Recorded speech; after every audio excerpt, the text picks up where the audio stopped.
Olá, gente, tudo bem com vocês? Os comentários de hoje é sobre The End Evangelho, lançado em 1997, dirigido por Hideaki Anno e Kazuo Tsunumaki. Quando nós olhamos para o cinema de animação da década de 90, e é muito comum que as análises se prendam excessivamente à evolução técnica ou à fluidez dos quadros. Mas o que temos aqui transcende a mera técnica. Estamos diante de um manifesto, uma obra que nasce não apenas de uma necessidade de conclusão narrativa, mas de uma resposta direta e quase hostil à relação parasítica que muitas vezes se forma entre o criador e o público. O longa-metragem atuou como um encerramento definitivo, sim, mas ele faz isso desconstruindo absolutamente tudo o que estruturava aquele universo até então. A direção adota uma postura de confronto, não há menor interesse em segurar a mão do espectador ou fornecer o conforto das respostas fáceis.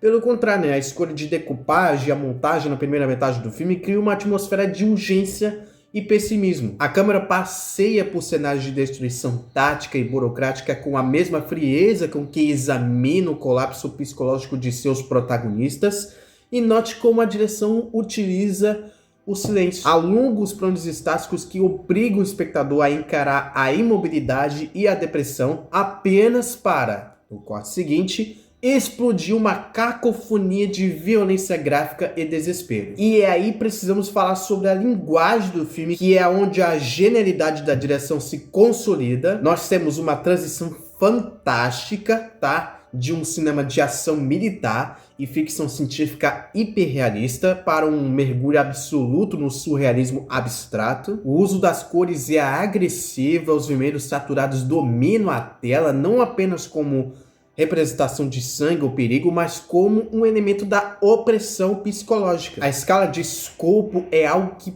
poucas vezes o cinema conseguiu replicar. O filme brinca com proporções bíblicas e cósmicas, colocando a fragilidade da mente humana em contraste com entidades e eventos de dimensões divinas. A grande discussão temática da obra é a dor inerente à existência individual. O filme questiona o tempo todo o dilema do ouriço, o fato de que a proximidade com o outro invariavelmente gera machucados, dor e rejeição. A resposta que o roteiro propõe não é otimista, não é heróica. A proposta de unificação da humanidade, a dissolução das fronteiras do ego para acabar com a dor da solidão, é apresentada na tela não como uma salvação paradisiática, mas como um apocalipse perturbador banhado em iconografia religiosa e delírios freudianos. E a anulação da identidade vendida como paz absoluta, e a direção faz questão de tornar essa paz o mais grotesca e incômoda possível. E aqui precisamos sair do senso comum. Aqui não é questão de ritmo, não é tempo de tela ou qualquer detalhe técnico menor. O motivo pelo qual essa obra, apesar de genial, encontra um limite crítico é a sua deliberada implosão narrativa do terceiro ato. A partir desse momento de determinado ponto, o filme abandona completamente qualquer âncora de gramática cinematográfica tradicional para se tornar puramente um fluxo de consciência metalinguístico. Essa escolha é corajosa, mas ela resulta em uma hostilidade intencional que aliena a própria experiência fílmica. O diretor não está apenas contando uma história, ele está, em muitos momentos, gritando com a plateia, inserindo sequências que rompem a quarta parede e fragmentos de imagem real que quebram a imersão na higiene, não sei se a palavra está correta, tá? Para entregar uma tese psicológica brutal. Essa agressividade conceitual torna o longa uma experiência abrasiva e exaustiva. Ele te pune por tentar compreendê-lo de maneira lógica, exigindo uma submissão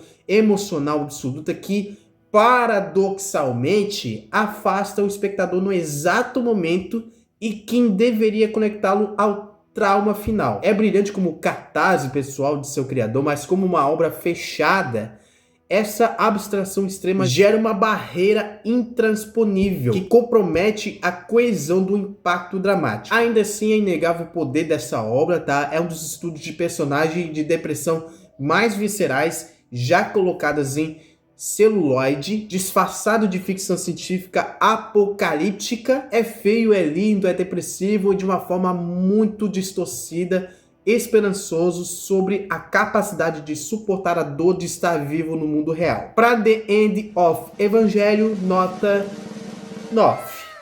Bom, gente, esse foi o vídeo de hoje. Muito obrigado, espero que vocês tenham gostado demais. Deixa o like, se inscreve no canal e ativa o sininho para você não perder nenhum vídeo, beleza?